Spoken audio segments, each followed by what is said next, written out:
हम खड़े हैं रामगढ़ के बांध के पास और ये गंगा नदी है। और रामगढ़ में एक मिठाई फेमस है टिकरी, और जानेंगे कि रामगढ़ की टिकरी कितनी प्रसिद्ध और स्वादिष्ट है। ये देखिए बांध की ऊंचाई, बांध काफ़ी ऊंचा है और नीचे गंगा जी बह रही है। यह रामगढ़ के बांध वाला रोड है जिसे रामगढ़ का ढाला के नाम से भी बोला जाता है, और यह गांव भी उपन्यास में वर्णित है। सर, बलिया का लोकल मिठाई टिकरी बहुत फेमस है, और जो टिकरी बनता है वो रामगढ़ में सबसे ज़्यादा फेमस है। आज मैं रामगढ़ का टिकरी देख रहा हूँ। ये लग रहा है कि काला जामुन है, और जगह पर जाइए जैसे ये टिकरी दिख रहा है वैसा टिकरी बलिया के और दुकानों पर नहीं दिखता है। बताइए कि रामगढ़ को छोड़कर और गांव के दुकानों में जो टिकरी बनती है ऐसा दिखाई नहीं देता है। इसका क्या कारण है और टिकरी से ये अलग है? बस ऐसा है कि ये केवल रामगढ़ में ही मिलेगा। अच्छा, हाँ हाँ। इसलिए कि इसका हम लोग बाबा दादा ने इसका निर्माण किया है जो। अच्छा।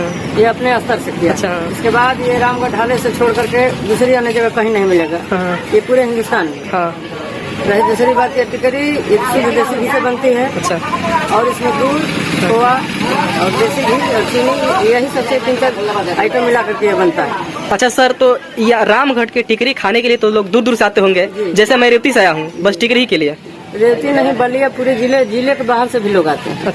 हमें लग रहा है कि बलिया में टिकरी की शुरुआत, टिकरी मिठाई का शुरुआत शायद रामगढ़ से ही शुरू हुआ होगा। यही बनता है, और हमारे जो दादा थे बासरोपन जी, उन्हीं के हाथ से। अच्छा। और यह एक स्वतंत्रता का मिठाई है, क्योंकि प्रत्येक राष्ट्रीय त्योहार में 15 अगस्त हो या 26 जनवरी प्रत्येक स्कूलों में टिकरी ही बांटा जाता है, और इसलिए शायद बलिया में पूरा फेमस है। ये बलिया में नहीं, ये प्रधानमंत्री का टिकरी गया है। अच्छा। वहाँ बाहर दिल्ली तक। अच्छा, क्या आप बता सकते हैं सर कि कौन से प्रधानमंत्री टिकरी खाए थे? यहाँ के जो बलिया के जो चंद्रशेखर जी थे, अच्छा, वो ले जाते थे। चाहे अन्य नेता भी जो भी आते हैं पहले यहाँ रामगढ़ रुक करके ही टिकरी खाएंगे, उसके बाद ही जाएंगे। अच्छा, चलिए ठीक है बस। और फिर यह बलिहार गांव का ही दृश्य है।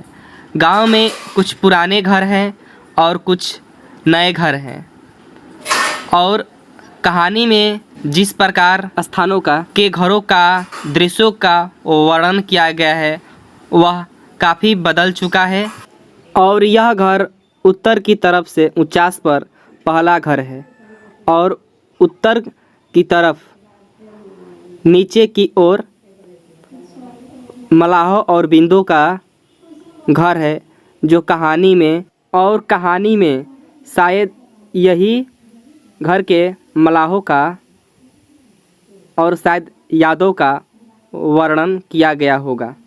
और जो कहानी में सोना नदी है यह घरों के पश्चिम पीछे की ओर है, और कहानी में इसी नदी में नाव पर चंदन, दशरथ और गुंजा बैठकर चौबे छपरा जाते हैं, और इसके किनारे जो रास्ता है उसी रास्ते से हम भी चौबे छपरा जा रहे हैं। और कहानी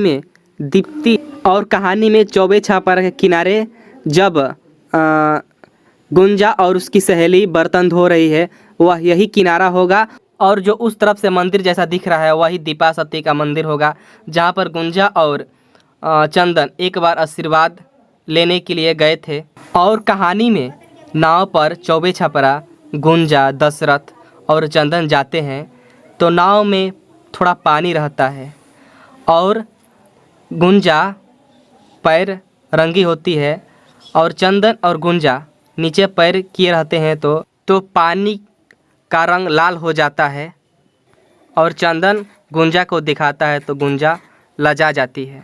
उपन्यास देवदास जैसा मार्मिक प्रेम कहानी है, एक बार उपन्यास जरूर पढ़ें। तो दोस्तों, ये रामगढ़ वाली टिकरी का डिब्बा है। ये देखिए टिकरी, ऐसा लग रहा है कि गुलाब जामुन है। तो खाकर देखते हैं कि इसका स्वाद कैसा है। तो ये एक टिकरी निकालते हैं और खाते हैं। बहुत बढ़िया स्वादिष्ट है रामगढ़ की टिकरी। ये टिकरी लग रहा है कि जैसा गुलाब जामुन है।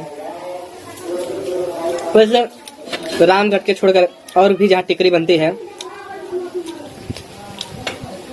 और ये टिकरी में अंतर है। ये टिकरी मुलायम गुलाब जामुन जैसा है और वो टिकरी कड़ा और सुनापन होता है, उसका भी स्वाद अच्छा होता है और इसका भी स्वाद भी अच्छा है। दोनों टिकरी अपनी अपनी जगह पर अच्छी है।